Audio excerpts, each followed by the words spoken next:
Today's colloquium, so he'll be talking about nearby evolved stars survey. So just to briefly introduce Sundar. So Sundar is currently at IRIA UNAM in Mexico. So I know Sundar from good old days. We were batchmates together at ISC in the same IPHD batch. And eventually he found greener pastures in Johns Hopkins, where he did his PhD.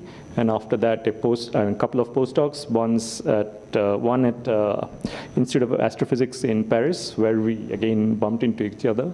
And then he was in Taiwan in Academia Sinica, and after that he moved to Mexico. So Sundar, over to you. All right, thank you very much. Thanks a lot for organizing, and thanks for having me over. I know this is probably not the topic that you're used to here. I'll try to be as basic as possible, but please stop me if you have any questions in the middle. I don't mind. So I'm just going to tell you a little bit about the Nearby Evolved Stars Survey, which is a program that we started about 6 years ago. It has since turned into an international collaboration of, there's a total of about 100 scientists around the world. This is only the key players that you're seeing over here. The principal investigator, Peter Scicluna, is an ESO fellow at this point, and we have, like I said, well, we are worldwide, and part of the reason I'm giving this talk in India is to try and get that bit shaded blue as well. So I'm going to tell you a little bit about the collaboration, tell you a little bit about why we care about the kinds of stars we study in this survey, and then tell you a little bit about the initial results, and then talk about how Indian scientists could help us a little bit. One of the things, our overview paper has been published last year, and it's available over there. So, first of all, I'm going to tell you a little bit about the kind of stars that we're interested in. They're called asymptotic giant branch stars. I hate that term as much as you do, probably. Observational astronomers should not be allowed to name things. But what are asymptotic giant branch stars? Basically, the life cycle of a star is very sensitive to its initial birth mass. And so in this very nice cartoon here, we have stars forming in a nebula, and then depending on their initial masses, they go through two different stages, two different types of lives. So we have first the sun-like stars with masses up to about 8 times the mass of the sun, which eventually, after they exhaust hydrogen in their cores, turn into red giants. And once they also exhaust the hydrogen, once they completely burn the helium in their cores into heavier elements, they end up as an asymptotic giant branch star. At this point, the size of the star is approximately about an astronomical unit, and it's very cool. The temperatures are about 3000 Kelvin or so. Eventually, these stars, through some interesting processes, which I will discuss in a little bit, turn into planetary nebulae surrounding a white dwarf or sometimes a neutron star. And eventually, this bright envelope is shed into the interstellar medium, where it recycles this material, except now it has heavier elements in it. So it's nuclear enriched material, which is now seeding the next generation of stars. Massive stars have a slightly different and much shorter lifetime. The nuclear reaction rates are much faster, so they burn their fuel much faster as well. So anything above about 10 solar masses or so will eventually become a red supergiant, and then will probably go through a supernova explosion, ending up with either a neutron star or a black hole. Why do we care about these objects? Well, because of the fact that for the very first time, products of the nuclear reactions are being cycled out to the surface due to the giant convective shells that these stars have. Because of the fact that these nuclear enriched materials are finally coming out to the surface, it's for the first time that we can actually detect proof of nuclear fusion in stars. So once they come out to the surface, eventually they're recycled into the ISM, the interstellar medium, which means that asymptotic giant branch stars and red supergiants are the main contributors of nuclear enriched material to the interstellar medium of galaxies, in the form of gas as well as dust. Gas and dust meaning solid particles. So one of the reasons AGB stars are so important is that, well, they're sun-like, which means they're numerous. There are many, many more low-mass stars than there are high-mass stars. So these are numerous stars. There are many stars in a present-day galaxy, for example. which means that the amount of material that they put out in total is going to be very significant. So the main reason I study these stars is that they are significant contributors of dust to present-day galaxies. Why is dust important? Dust is solid particles with sizes approximately about a micron or so. Their surfaces have, they're not regular, the surfaces have depressions and dips and stuff like that, which act as adsorption sites for hydrogen atoms to attach for a little bit. That's important because that slows down one hydrogen atom enough for it to increase the cross-section of formation of hydrogen molecules, which in turn are important for the formation of stars. So if it were not for solid dust particles, star formation would take longer than a Hubble time. So this is the main reason. Just as you use platinum in hydrogenating salt, hydrogenating oils, dust is your platinum out in space, making it so that stars can form much faster than they would if there were no dust. Asymptotic giant branch stars form a huge amount of dust because there's many more of them. Red supergiants, each individual red supergiant has a huge amount of mass. So it can, in principle, generate much more dust per star. However, because of these energetic explosions, they also destroy a huge amount of dust. So in their case, we're not entirely sure who wins out, whether or not the dust that they produce actually survives. So we're going to say the jury's out, so it's still okay to study AGB stars. So when you tell dust, these are material, what materials are? Everything that is, so in astronomy, one of the jargons is metals. Anything heavier than lithium is a metal. And so these dust particles, I'll come to it a little bit, but the main chemical difference is whether or not they are carbonaceous or oxygen rich. Those would be the two main differences there. So either silicates or carbides of that sort. Yeah. All right, so I'll give you a very rough picture of what's happening deep inside the star and slowly work my way outward. So the core of the star is inert. It has carbon, oxygen, and no longer pressure enough to squish those things into heavier elements. You have these two very thin, comparatively thin concentric shells, first of helium here and then of hydrogen, which is still fusing.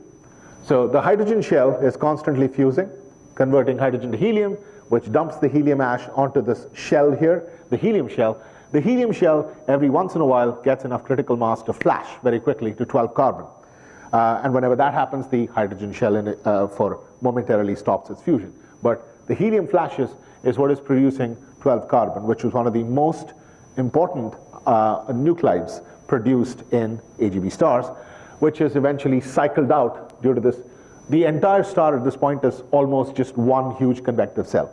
So this 12 carbon and other other products are mixed out to the outskirts, about 1 AU, that's the stellar radius, where we have interesting phenomena, partly because of the helium flashes, which are called thermal pulses. This energy, by the time it's transported to the outskirts of the star, results in phenomena like hydrodynamical phenomena like pulsations.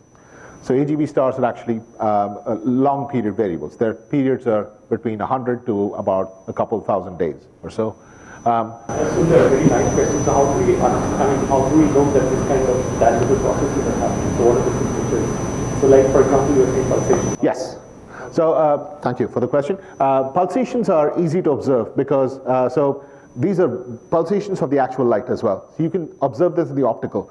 The amplitudes of these pulsations can be huge. So the luminosity can change by a factor of 10 to the 3 in some cases. So yeah, these are long period variables. So as the period increases, in general, the amplitude increases as well. So the stars with the longest period will be very, very easily visible. So for example, Betelgeuse, you may or may not have seen this over the past year and a half or so. There's been this discovery that Betelgeuse is suddenly dimming. And one of the many explanations that's been put out is that maybe it's about to explode. But another explanation that's been put out, and Peter Shikluna is one of the authors on that one, is that it's just the dust shell. It just recently just puffed out some new freshly formed dust, which is absorbing the starlight, and therefore there's a sudden decrease in. So you can actually observe, especially for the nearest stars, you can observe this at different wavelengths. The shocks and the pulsations, one of the things that they do is they levitate these gas molecules to higher regions where the temperature is low enough that you start forming solid particles. That's where all the dust is forming. That's typically about between 1.5 to about 10 times the radius of the star. That's the dust formation zone. The temperatures here are below 2000 Kelvin and can be down to about 500 Kelvin or so. Beyond this, the densities are too low for the formation of solid particles. So there is a sweet spot, kind of temperature-wise and density-wise, and therefore pressure-wise, where you can form dust. Once the dust is formed, there's something interesting happening here. So these stars, the surface temperature, the effective temperature is about 3000 Kelvin. When you say dust, what are the lengths? The size? Yeah. So we are talking about something between maybe a thousandth of a micron, a hundredth of a micron, to about 100 microns or so. Yeah. So these, because the particle sizes are comparable to the peak wavelengths of light emitted by the star, the dust is able to more efficiently interact with the radiation than the gas is. And so once the minute you start forming dust, you have much better radiation pressure is more efficiently transferred to the material, and that drives an outflow. So you have, once the dust starts forming, you have an outflow from the star. So the star is, for the very first time, its energy generation and energy loss is not determined by the nuclear core energy generation. In fact, you can empirically show that the luminosities of these stars, the radiation pressure of these stars, is significantly larger than the nuclear burning rate, the energy from the nuclear burning rate. So this is the very first time in the lifetime of the star when this is happening. So because of that fact, because of the fact that the energy loss is much faster, at a rate much faster than the rate of energy production, these stars will lose mass and therefore will eventually, that's how they're shedding their envelope and eventually forming a planetary nebula with a white dwarf in the center. In this circumstellar envelope, there's of course dust, the solid particles I was talking about, but also gas. So how much of it is dust and how much of it is gas? Actually, 200, only about 1% or less of the mass is in the dust. So the solid particles, even though they're the ones driving the mass loss, only constitute maybe 1% of the total mass. So even though they're not very dominant mass-wise, they are the important drivers of the subsequent evolution of these stars. Chemistry. So there was a question about what is the chemistry of the dust here. These stars on the surface start out oxygen rich. That's simply because that was the primordial composition, the composition with which the area began. It had much more oxygen than carbon because carbon is produced by intermediate mass stars. So it started out oxygen rich. In nucleosynthesis, are carbon and oxygen kind of preferred compared to nitrogen and argon and amnion and so on? Yeah, yes, actually. So it just ends up being in that sense. So there's, depending on the average speed of the neutron in the core, you can classify this products into S process as in slow and R process as in rapid. So if your masses are less than about 4 solar masses or so total, then you end up having products which are results of the S process. And carbon-12 is one of the most S process elements, most important S process elements. The nitrogen usually is an intermediate product. So it usually gets converted to oxygen before it can come out to the surface. Yeah.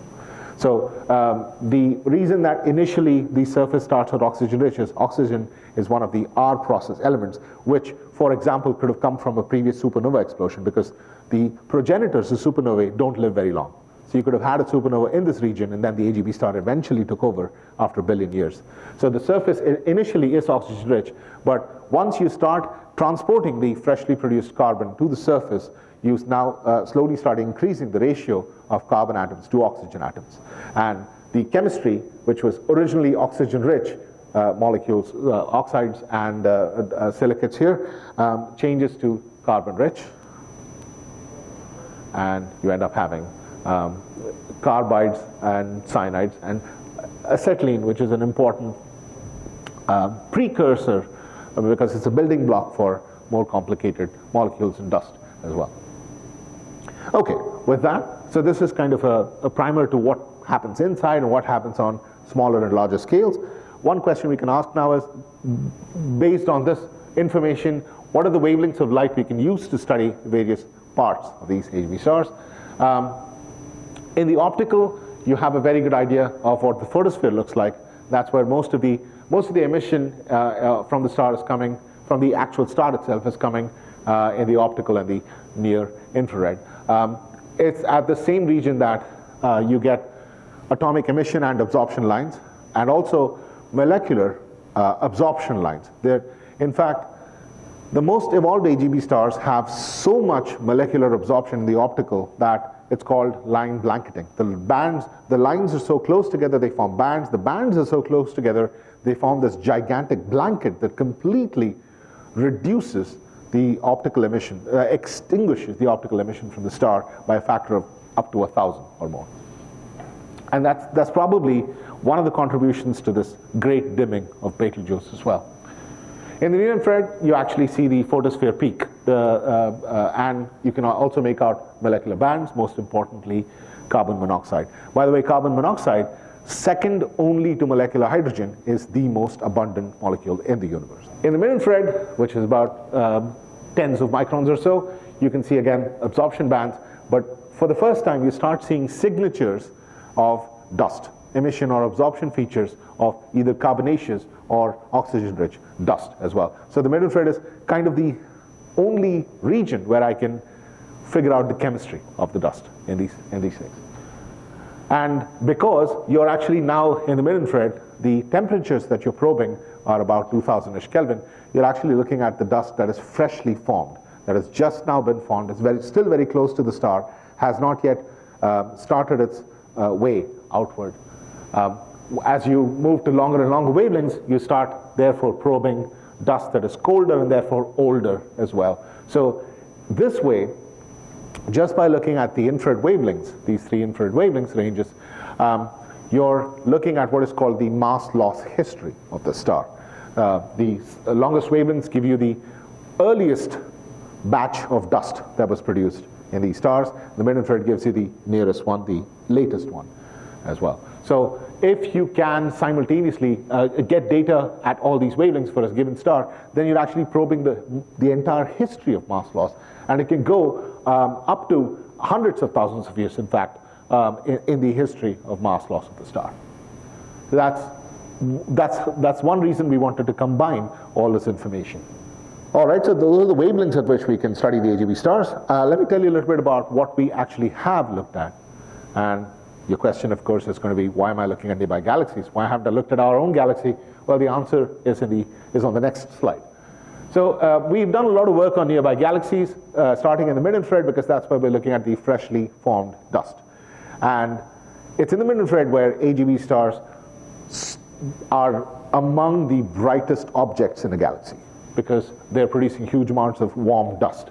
So these are images from the Spitzer Space Telescopes. That's wavelengths starting at 3.6 micron up to about 500 micron, but these images only have 3.6, 4.5, 5.8, 8, and 24. So you're going up to approximately 30 micron here. That one is the Large Magellanic Cloud. The Spitzer image was the first one that actually showed for the very first time confidently that the Large Magellanic Cloud has this weird boxy shape. The blue stuff you're seeing, the blue haze that you're seeing, is all the old stars, as in the AGB stars, that don't have any dust. So these are the ones that are peaking at 3000 Kelvin or so. The yellow stuff and the green stuff is a combination of old stars that have a little bit of dust and also young stars that have a little bit of dust. And the red objects here, they're very patchy. Those are the most massive young stellar objects. So because young stars are formed in dust, and because old stars produce dust, they look very similar in the mid-infrared. And it's from the patchy distribution that you can tell, okay, this is a young star because it has not yet had time to relax its spatial distribution. So these are star-forming regions here, here, here, and maybe there as well. This is Large Magellanic Cloud. We have the Small Magellanic Cloud as well. And this one is the Triangulum Galaxy, which is slightly further away. The good thing about studying AGB stars in these galaxies is, well, you can image the entire galaxy in a few fields of view. The AGB stars are very bright. You can identify all of them. And the distance to each of these galaxies is well calibrated. The thickness of the galaxy is negligible compared to the distance, which means that all of these stars are basically at the same distance from you. And the interstellar reddening, the galactic contribution to the reddening, is known, which means you can correct for it and therefore get the most accurate distance to these galaxies as well. What we have done for these objects is, once you identify these individual dots and say that they're AGB stars, well, the way we do that is we have what are called Hertzsprung-Russell or luminosity, temperature, or color magnitude diagrams. So on the y-axis, you have something that is a proxy for the luminosity of the star. On the x-axis, you have something that is a proxy for the effective temperature of the star.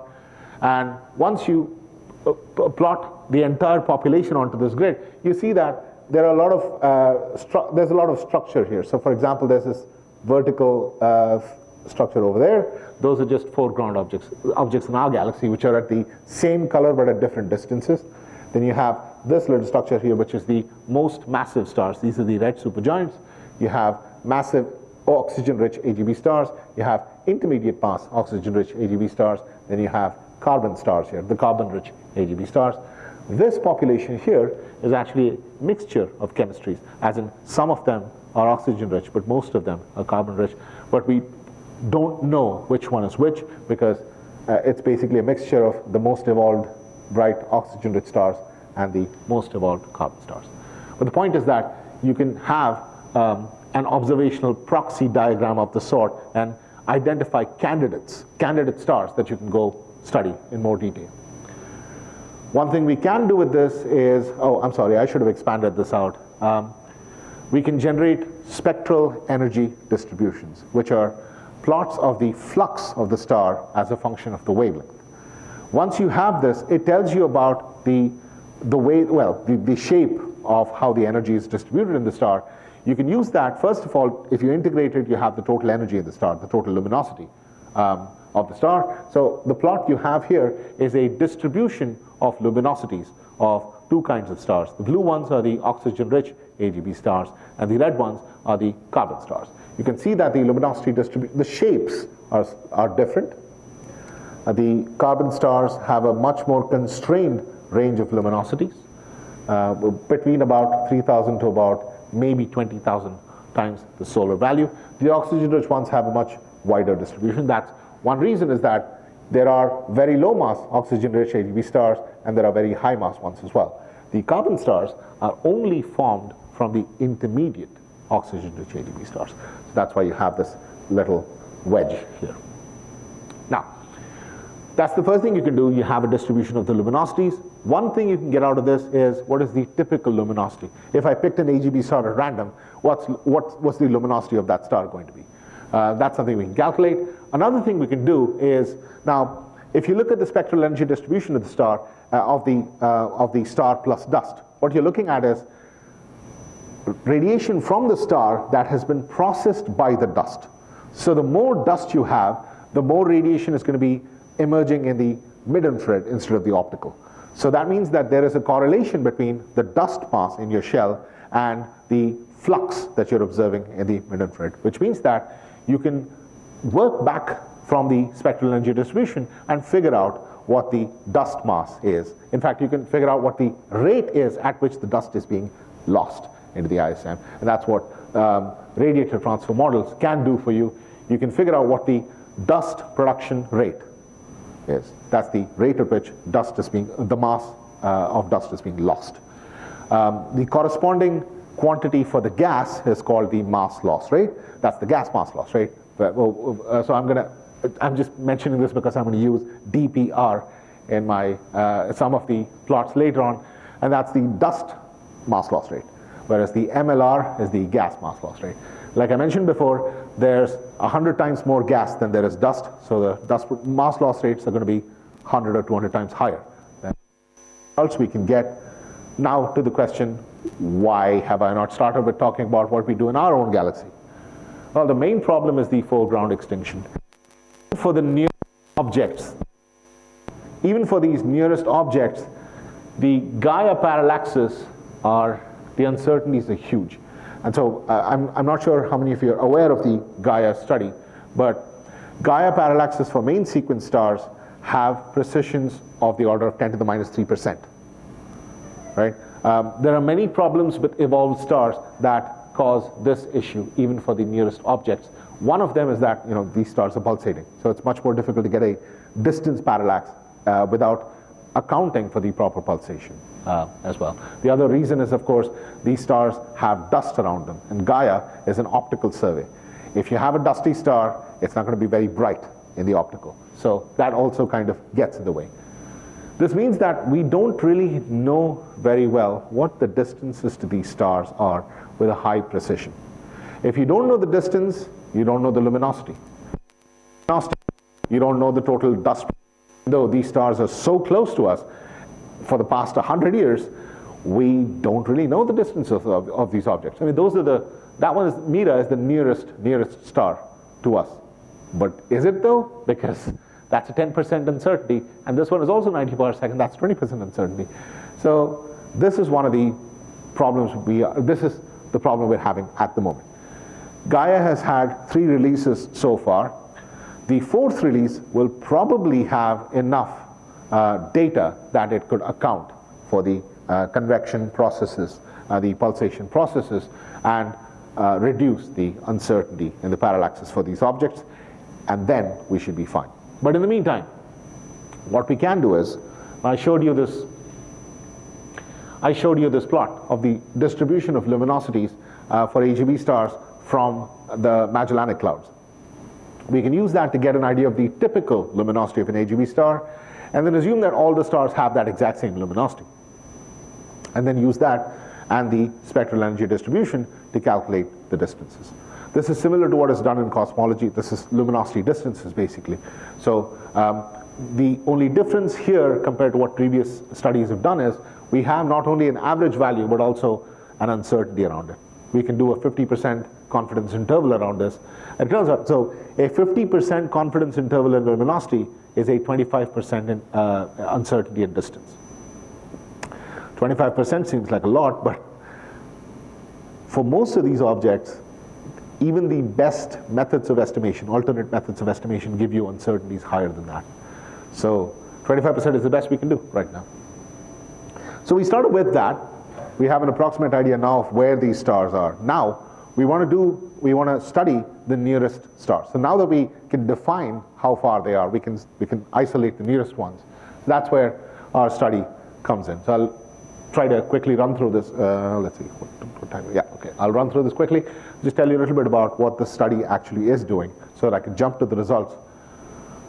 So the idea is we wanted to have a large enough sample of nearby stars. So of course people have been observing individual objects for the longest time. They've been done to death.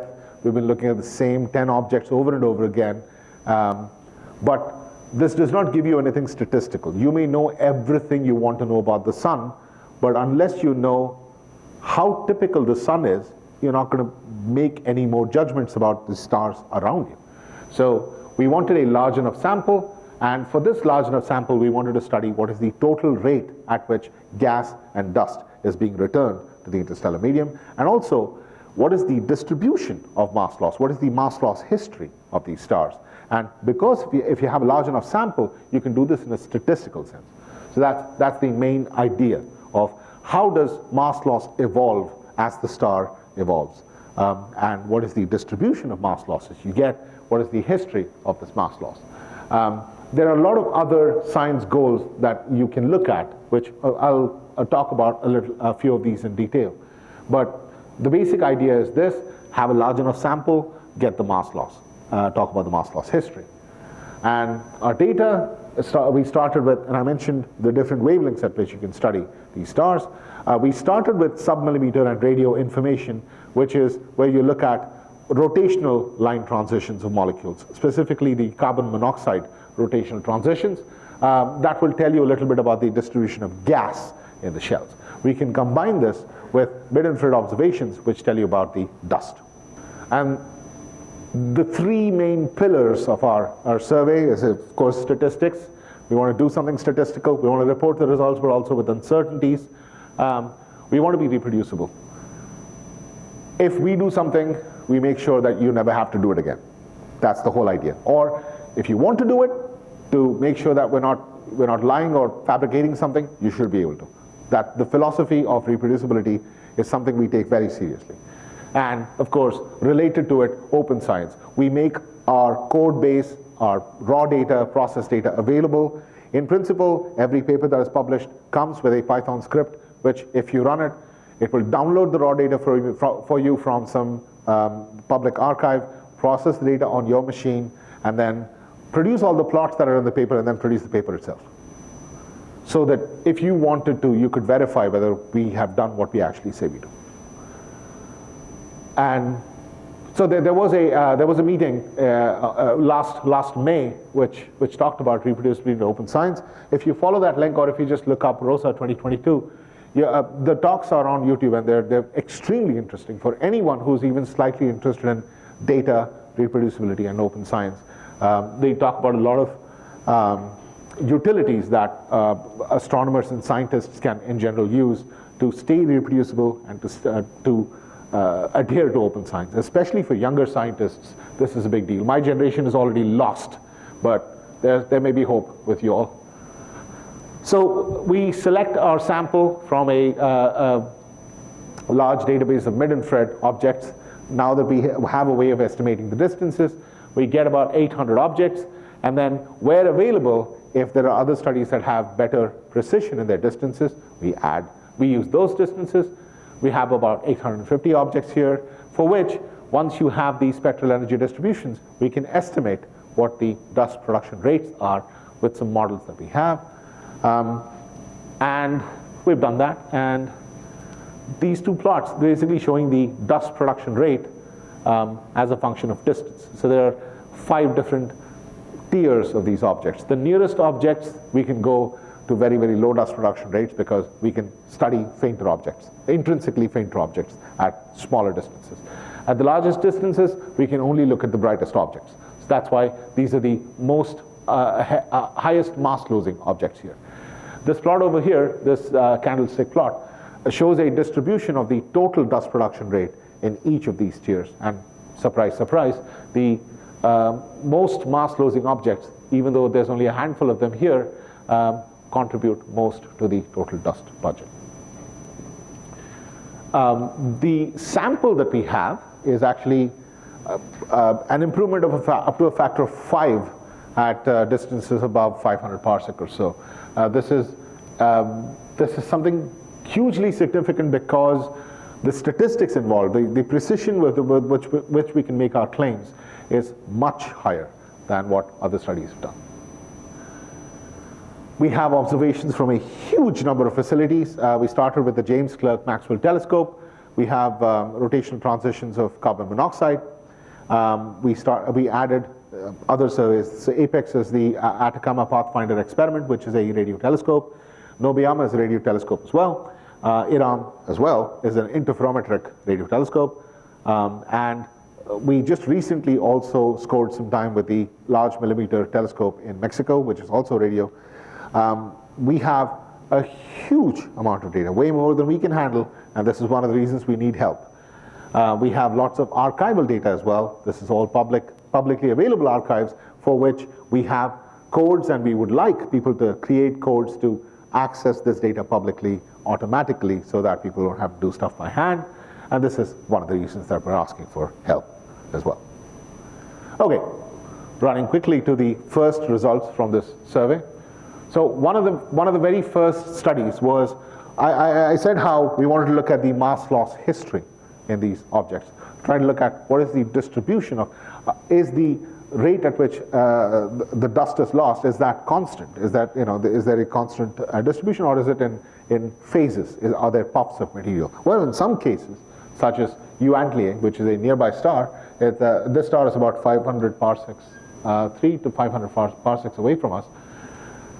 this is the spectral energy distribution. That's the flux as a function of wavelength. This is 1 micron, so that's the near infrared. You can see that the star peaks in this. This is the optical wavelength range. That's the mid-infrared here, and then this is the far infrared and sub-millimeter. And these are the individual observations that we have, and then the 2 curves are models that we have fit to it. You notice that first, in the optical you have all of this stuff happening. That's the line blanketing I was talking about. These are molecular absorption bands that are so close to each other and so deep that the optical basically vanishes. And then you go to the near infrared where the actual star's emission peaks. Beyond that, you have a little bit of dust here. It's difficult to see in this plot. A little bit of dust in the mid-infrared. But then there's a sudden bump here. That is a detached shell of dust. This is something where, so this star is an example of a phase in the star's lifetime where at present the dust production has stopped. So there's no dust here. That's why the shape of this thing looks exactly like a naked star. At longer wavelengths, which means, remember, this is colder dust and therefore older dust. Longer wavelengths, you have this bump. So a few thousand years ago, there was dust production. And that has resulted, and that dust moved away from the star. And that's what this thing is. So this is called a detached shell. I'm sorry, I should have put an image there, but what it looks like is basically you have the star in the middle, and then you have this ring around it at about 54 arcsecond or so. The time scale for that turns out, so this puff of dust was created approximately 10 to 100,000 years ago. And again, because of the wavelength at which the peak is, because of the flux level, you can actually work this out. And the speed at which this dust is expanding. You can work out what the time scale should have been. What we've done here is we've taken for each of these, let's see, 10, 100, okay, these measurements here, these are the far infrared and sub-millimeter measurements. We've taken those, we've actually mapped them out at each radius from the star. This is radius in arcseconds, so this is the angular distance from the center of the star. We have this map. So this one is the 70 micron plot. That's 160, 450, 850. The 850 micron plot shows that it decreases initially and then just kind of flattens out. What you expect if the star only had this detached shell is you initially expect a little bump where the detached shell is, and then beyond that you kind of expect the flux to just die out. As in, there's no more dust beyond that point. What we're seeing here in the 850 micron is there's way more dust beyond what we can see, what we have seen in previous data. So this means this is actually already telling us that there is mass loss that has not been measured previously that we're looking at. This is the oldest mass loss. This is hundreds of thousands of years in the past. The original phase of mass loss that it started. And this was the very first NEST paper. This one actually includes with it the code that can generate the entire thing. Subsequently, in other data, we have also discovered other stars that have similar excess emission as well. Let's see, how much time do I have? That's about 15 minutes or so, maybe 10 minutes. Yeah. Okay, all right. I'll skip that. Let's see. Oh, yeah, I'll look at that. So I talked about the dust. Now I'm going to talk about the gas here. This one is basically the same thing I showed you for the dust, which was that the dust emission extends well beyond what we thought. This is the same thing, but for the gas. So this plot here shows, excuse me, basically a number that's proportional to the flux of the gas emission as a function of distance from the star. You can see again, it peaks at about 15 or so arcsecond, but beyond that, it doesn't immediately fall off. It actually tapers out to at least about 40 arcseconds. So that again tells us that there is extended emission in the gas as well as the dust. So our first results show that the intention we had of mapping the mass loss history in these objects is actually feasible. So this is only, we've only looked at so far, processed maybe 10% of the data. And we have way more to do, many more projects to actually work through, and we don't have enough people. So again, we need help. So this is again the first demonstration of our what we intended to do, where at least we have results that, okay, well, this is exactly what we expected, so that's great. Yeah, one of the other things you can do, so Rahul's question was about oxygen and carbon specifically, but I kind of took that into the R process and S process. So carbon-12 is an S process element. It's actually created in the nucleosynthesis from AGB stars. Carbon-13, however, is an R process element. So the ratio of carbon-12 to carbon-13, the isotopic ratio of carbon, can actually tell you something about the evolutionary stage of the AGB star. The larger the ratio of 12 to 13, the more evolved the star should be in general, because carbon-12 is only generated and transported during the AGB phase.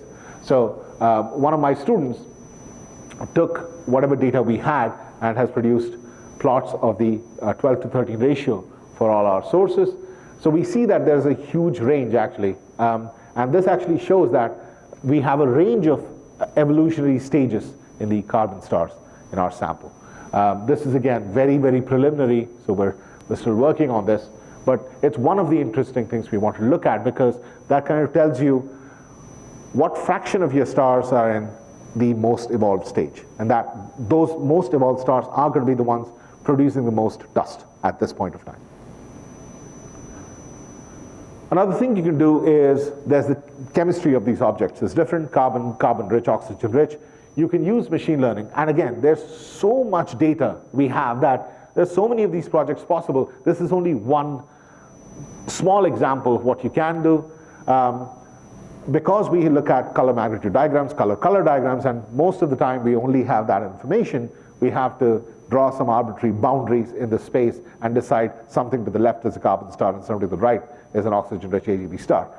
You can do something slightly more advanced by taking all of the points in the spectral energy distribution, dumping that into a machine learning code, and have it classify as well. So what I'm showing here is results from another master's student that I have who considered a different set of classifying algorithms to do this.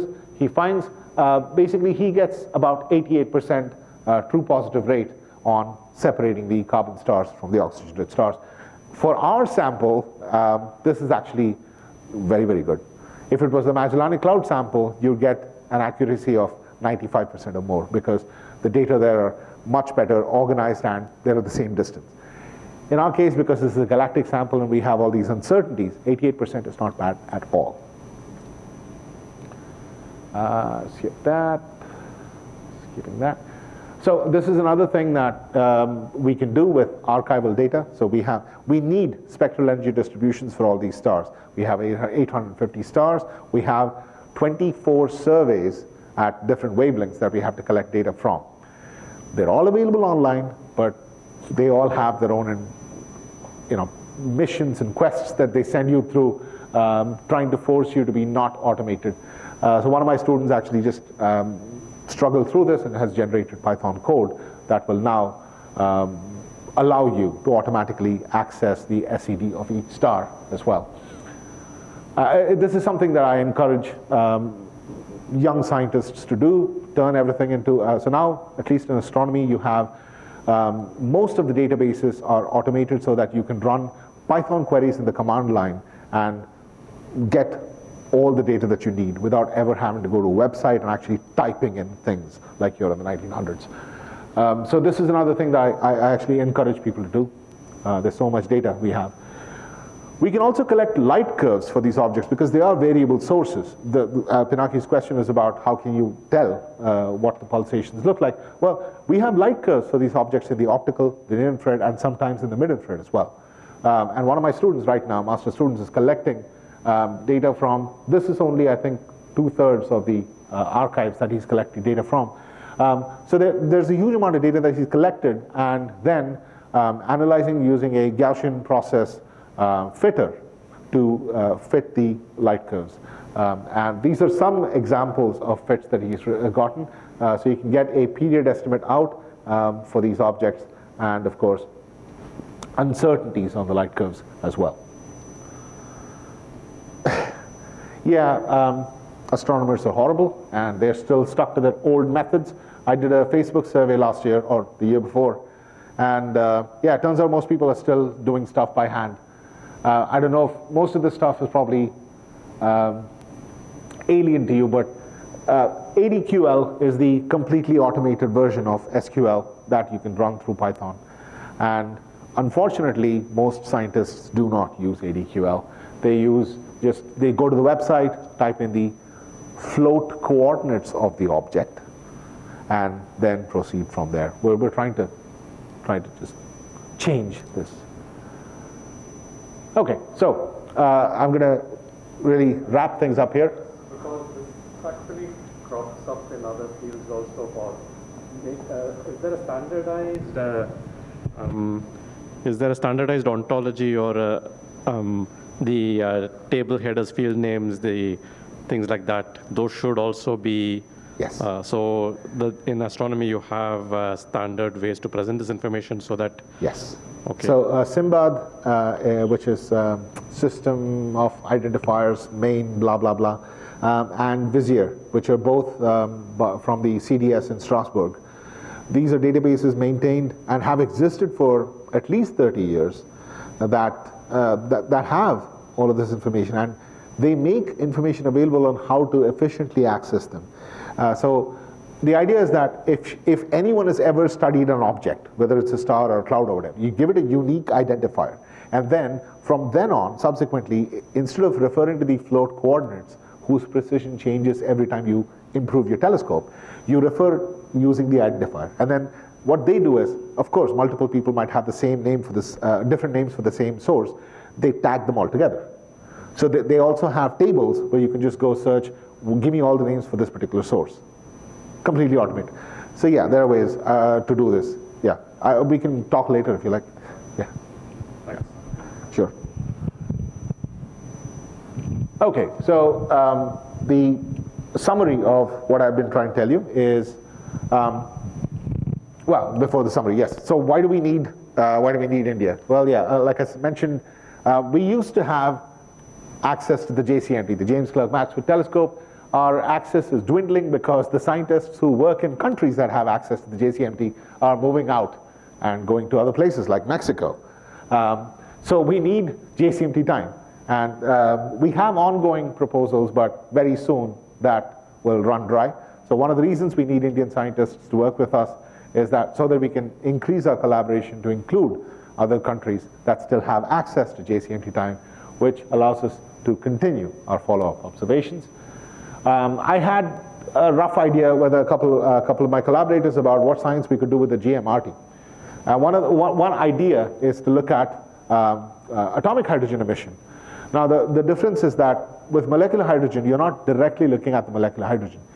You're looking at the carbon monoxide, the rotational lines of carbon monoxide, which are excited by collisions with molecular hydrogen. Then you have this imaginary factor, not imaginary, but really imprecise factor, the CO2H2 ratio, which you use to convert to figure out the mass of hydrogen that's involved in this molecular hydrogen.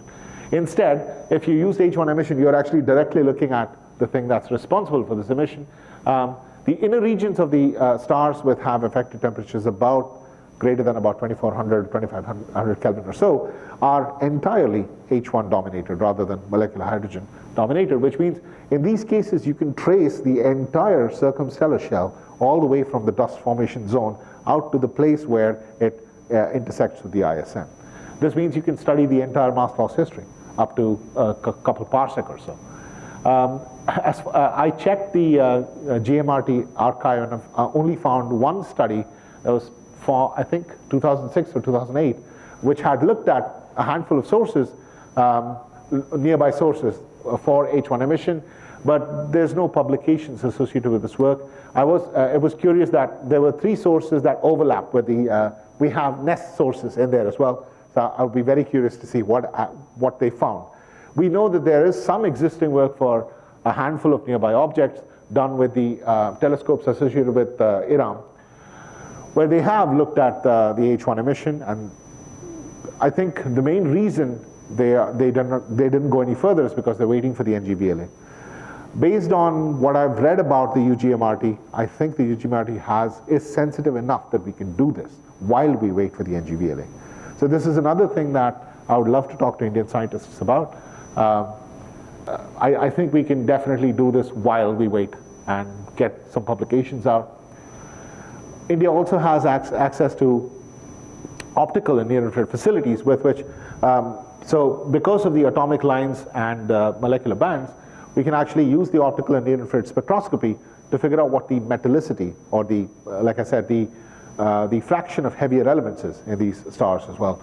And the metallicity of the stars will tell us a little bit about the chemistry as well. So that would also be an important thing to do. So yeah, these are just some ideas I had, but if anyone would like to talk to me about this, I'd be very happy to do that. All right, I'm going to finish up here. So our idea was to study the total mass return to the solar neighborhood, about 3 kiloparsecs within the solar neighborhood, and get a large enough sample with which you can do this. This data will be completely public as soon as every paper is published. Our overview paper has already been published. You can take a look at that. We have a catalog. The catalog is available on the website, which I'll flash on the next slide. And we have so much data, we don't know what to do with it. Students, especially if you're interested in remote work, come talk to me. There's so many things we can do. And that should say masters and not majors. I don't know why that says that. We have majors too. Yes, so just something I said just now is that we have other projects we have ideas for, but again, we need contributions from scientists from other regions as well. So evolvestars.space is our website. You can go there, check out the, if you're interested, you can go to the members page and just say I want to join, or you can check out the catalog itself. The interface is such that it allows you some basic search capabilities, but also just gives you an idea of the kind of data we have so far put up online. And there's going to be many, many more things up online over the next decade or so. So thank you very much for giving me this opportunity, and please let me know if you have any questions. Thanks a lot. Thanks, Sundar, for this very interesting talk where we definitely learned something. Yeah. Questions? Yeah, Dheeraj. I just checked that there was a model called COMAX model, if I'm pronouncing correctly. Okay. What was that model and why doesn't it produce this thing? I mean, these anomalies, of course, you have explained those anomalies. So that model doesn't take into account the dust. COMARCS stands for Copenhagen opacities, and MARCS is the model atmosphere, I forget what RCS is. Those are the models for the photosphere itself. They include only the photosphere and the opacities for the gas, but not the dust. So it's only the star plus the gas. So they reproduce the optical for stars that don't have dust. But I mentioned another thing called GRAMS somewhere in here. GRAMS is the grid of red supergiant and AGB models, which takes the COMARCS models and adds dust around them and calculates the radiative transfer. So that one is the other one that was fitting well the data. Yes. So that's something that we came up with. Let me move back to that one there.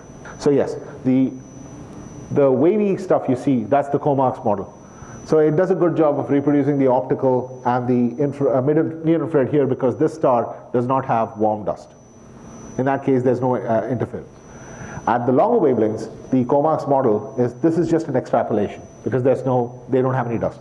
What we've just taken the COMARCS model as input and added dust around it and calculated the radiative transfer. And what are the three MSS1, 2, 3? So yes, so those are different models for how the dust is distributed in this particular star. Depending on who you ask, in the optical, some authors said they saw 4 shells. That's the SS4, subshell 4. Some people said they saw 3 shells, some said 2, some said 1. So we said, let's take all those into account, produce models for each of them.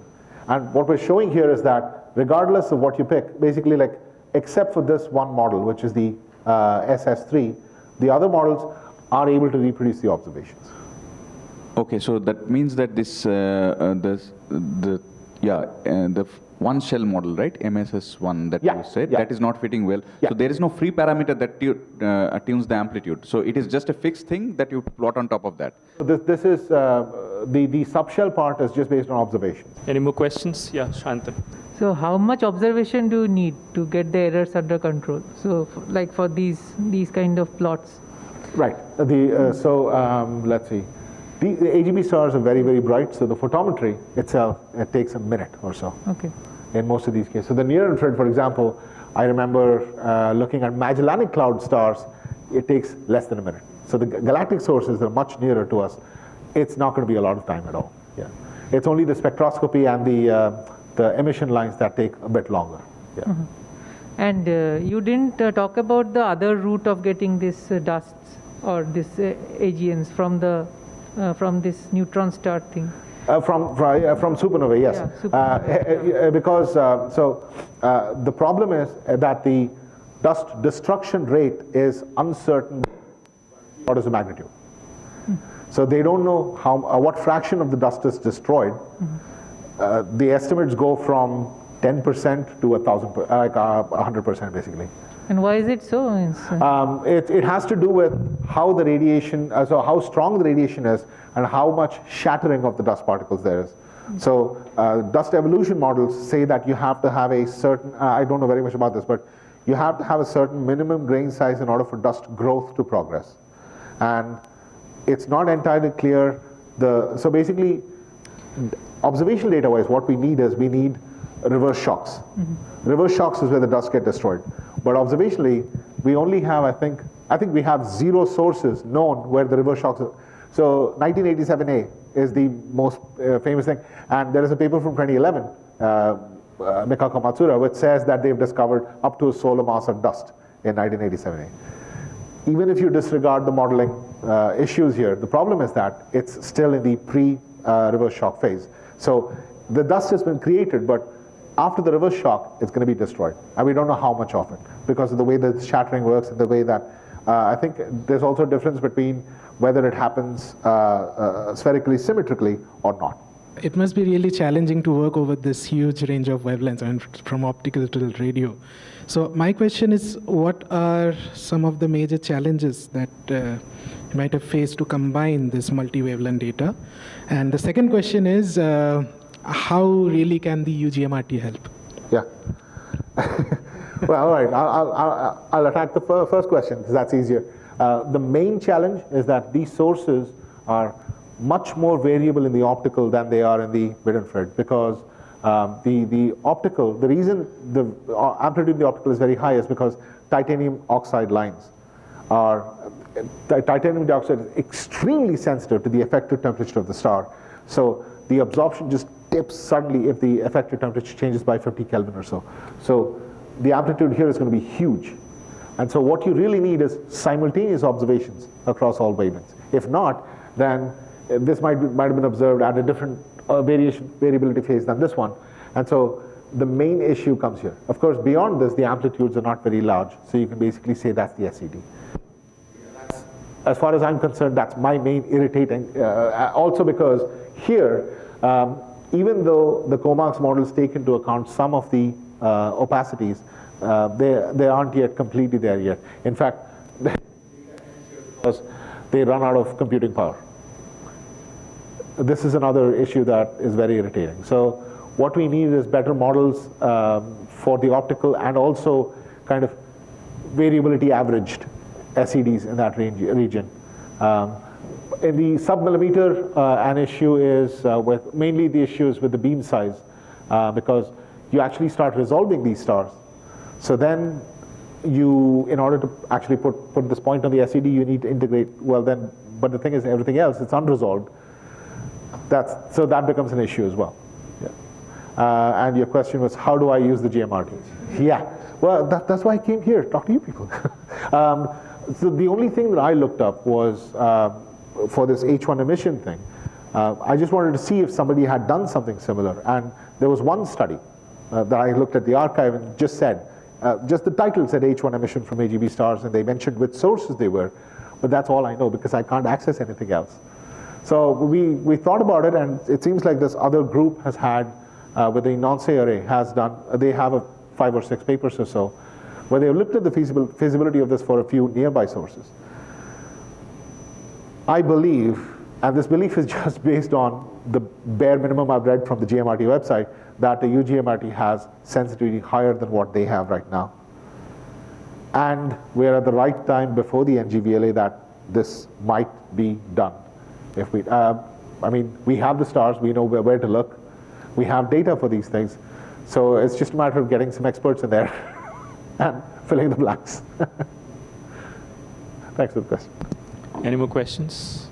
I have a very naive question. So you do radial, I mean, you're showing. So how correct is it to do radial? I mean, in the sense that you can have heterogeneities and so on. Yes, exactly. Yes, so that is, we are looking into that. So this was a first, this was a, yeah, even in the images for the star, we know that it's not spherically symmetric, right? So in a way, when you're doing a radial profile, you're basically averaging over, and that's what these uncertainties here, they take into account the fact that you're averaging. So you have some knowledge of the non-spherically symmetric part of this distribution. The next step of this is to do a 2D version of this. Yeah, so it's in the works. And can one backwork and figure out what are the transport processes that has led to this kind of structures and so on? Yes and no. So it's much easier to do forward modeling and then do like something Bayesian. So you just figure out what, put in whatever component you want, you produce a model, convolve it through the filters, and then compare it with observations. The other way around is much more difficult.